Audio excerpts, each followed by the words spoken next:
Hey guys, तो welcome in our station. जैसा कि आप लोग देख रहे हो, आरपीएफ का प्रीवियस ईयर क्वेश्चन है। जो कि ऐसे आप लोग किसी भी एग्जामिनेशन का तैयारी कर रहे हो तो आपको जनरल साइंस यानी जीके में एसएसटी आपको होगा, जियोग्राफी क्वेश्चन हर किसी एग्जामिनेशन में आते हैं, चाहे एसएससी का जीडी हो, रेलवे हो, डिफेंस हो, एसएससी हो, बैंक हो, सभी एग्जामिनेशन इंपॉर्टेंट है। चलिएगा, आज टाइम को वेस्ट न करते हुए स्टार्ट करते हैं। जैसा कि फर्स्ट क्वेश्चन आप लोग देख रहे हो, निम्न में से कौन सा एक दुर्लभ मुद्रा नहीं है, बताइए। कुवैती दिनार, यूरोपियन यूरो, अमेरिकी डॉलर, कनाडी डॉलर। तो दुर्लभ मुद्रा नहीं है तो कौन है? कुवैती दिनार। दिनार कहाँ का है? सऊदी अरब का। ठीक है। वित्तीय सहायता किसके द्वारा नियमित किया था? वित्तीय सहायता आपको भारतीय रिजर्व बैंक। ठीक है, याद रखिए। भारतीय रिजर्व बैंक की स्थापना कब हुआ था? 1 अप्रैल 1935 को। ठीक है। और स्थापना 1934 तक हुआ था, लेकिन इसको लागू किया 1 अप्रैल 1935 को। वस्तु का वैश्विक संकेत यानी पंजीकरण और संरक्षण अधिनियम कब लागू हुआ? वस्तु का 1919, 1999। तो 1999 में। पहला जीआई टैग कब हुआ? 2004 में, दार्जिलिंग चाय, याद रखिएगा। वस्तु का वैश्विक संकेत अधिनियम 1999 में। SLR का फुल फॉर्म पूछ रहा है, क्या होगा? Standard liquidity ratio. Option number आपको सी होगा, statue liquidity ratio. Statue liquidity ratio. ठीक है। एक मुद्रा की तुलना में मूल्य को क्या कहा जाता है? तो एक मुद्रा की तुलना में उसे विदेशी मुद्रा विनिमय दर कहते हैं। विदेशी मुद्रा विनिमय दर, ऑप्शन नंबर डी। 6 नंबर, विदेशी विनिमय बाजार में वह स्थिति क्या कहलाती है जब घरेलू मुद्रा का मूल्य विदेशी मुद्रा की तुलना में गिरने लगता है? तो अवमूल्यन। क्या कहलाता है? अवमूल्यन। 7 नंबर, अर्थशास्त्र में एनडीपी का पूर्ण फॉर्म क्या होता है? तो एनडीपी का सभी को पता होगा, नेट डोमेस्टिक प्रोडक्ट। यही जीडीपी पूछता तो ग्रोस डोमेस्टिक प्रोडक्ट। 8 नंबर, भारतीय अर्थव्यवस्था में प्रयुक्त प्रणाली कौन सी है? तो मिश्रित की पूंजी, तो मिश्रित अर्थव्यवस्था। नेक्स्ट है, 11वीं में वित्त आयोग के अध्यक्ष कौन थे? डॉक्टर एम खुसरो या सी रंगराजन? तो डॉक्टर एम खुसरो। भारतीय अर्थ संस्थान कहाँ है? भारतीय अर्थ संस्थान हैदराबाद की कोलकाता? तो ऑप्शन नंबर सी यानी कि हैदराबाद। भविष्य की पीढ़ी की जरूरत को पूरा करने की क्षमता को धक्का दिए बिना वर्तमान पीढ़ी की जरूरत को पूरा करने की क्षमता विकसित करना, इस वाक्य को क्या समझता है? सतत विकास या कम विकास? तो सतत विकास। यानी क्या है? भविष्य की पीढ़ी की जरूरत को पूरा करने की क्षमता को धक्का बिना दिए वर्तमान पीढ़ी की जरूरत पूरा जो कर रहा है ना अभी, उसे क्या कहते हैं हम लोग? तो सतत विकास। अभी भी क्या है? सतत विकास है ना, धीरे धीरे हो रहा है। नेक्स्ट क्वेश्चन, निम्न में कौन सा ASIDBI का यानी कि ASIDBI का फुल फॉर्म पूरा है? SIDBI। तो small, option number C, small industry development bank of India. देखिए यहाँ पे टिक भी लगाया गया, ठीक है, इससे दिक्कत ना हो आपको। निम्न में से कौन सा उद्योग अदृश्य निर्यात सृजित करता है? पर्यटन या ऑटोमोबाइल या भोजन या कच्चा तेल? अदृश्य निर्यात सृजित तो पर्यटन करते हैं। 30 नंबर, यदि सरकार अपने बॉन्ड्स की खरीदारी उनकी परिपक्व अवधि से पूर्व ही शुरू कर देती है तो इस स्थिति में अर्थव्यवस्था में संचालित मुद्रा क्या कहलाएगी? सस्ती मुद्रा।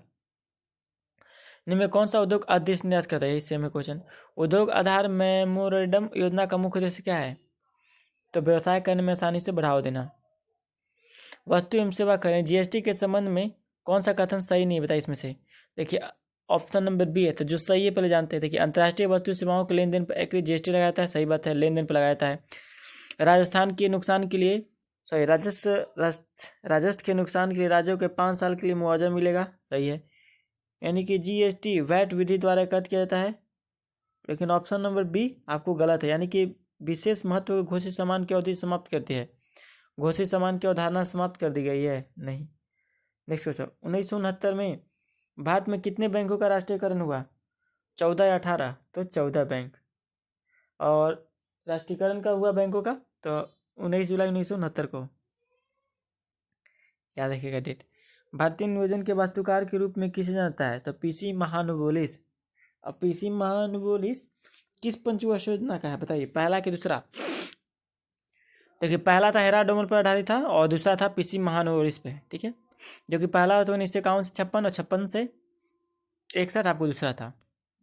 अब 61 से 66 कौन था? तीसरा।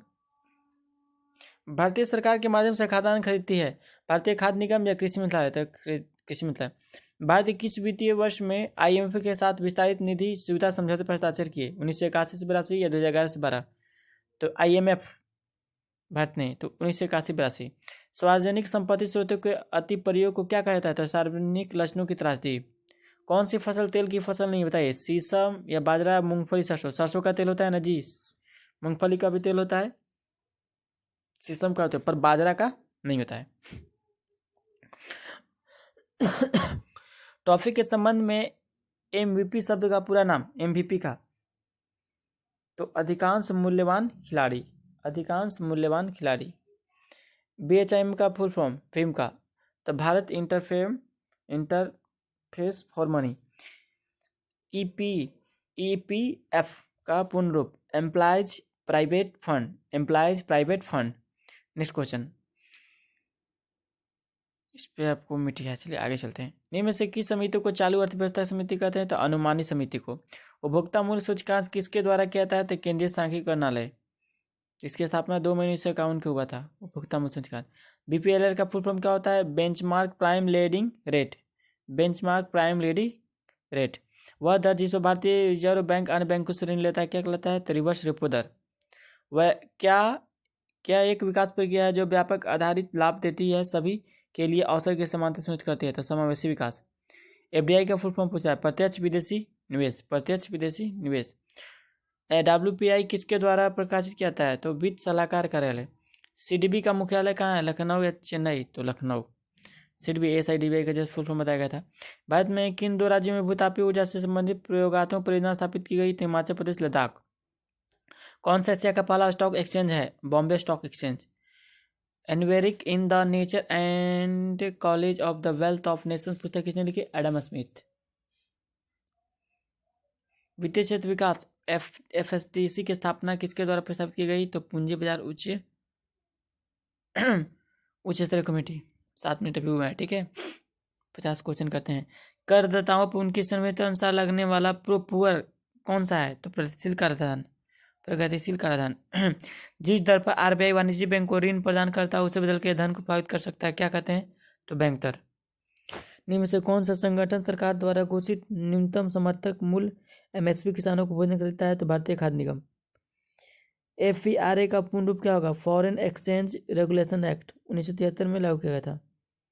आर्थिक उत्तरदायित्व और बजट प्रबंधन के नियम का मुख्य उद्देश्य क्या है? यानी कि एफआरबीएम का फुल फॉर्म होता है आर्थिक उत्तरदायित्व और बजट प्रबंधन, आर्थिक एकीकरण।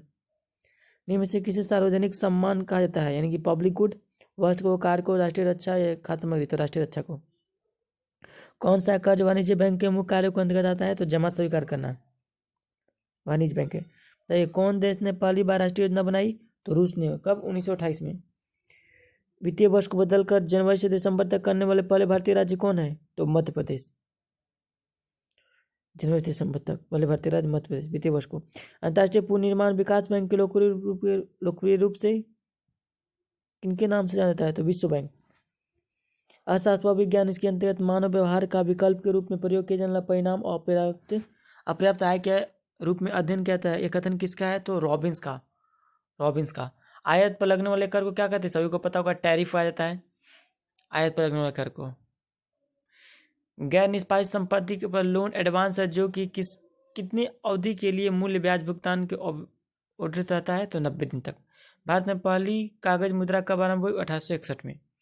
जीएसटी भारत में अधिरोपित एक प्रत्यक्ष कर है, अप्रत्यक्ष कर है। जीएसटी का पूर्ण रूप तो गुड एंड सर्विस टैक्स और वस्तु एवं सेवा कर हिंदी में। कौन सी फसल जायद की फसल नहीं बताई? सरसों, कद्दू, तरबूज। तो जायद फसल पता है ना, जब गर्मी में यानी कि रबी और क्या बोलते हैं खरीफ फसल के बाद जो होता है गर्मी का टाइम में तरबूज ककड़ी मिलता है कद्दू और खाने को, तो उसी समय यानी कि सरसों आपका नहीं है, सरसों रबी फसल है। भारत में पहली पंच योजना सभी पता है 51 से 56 हुआ था, जो कि योजना की स्थापना 15 मार्च 1950 में हुआ था।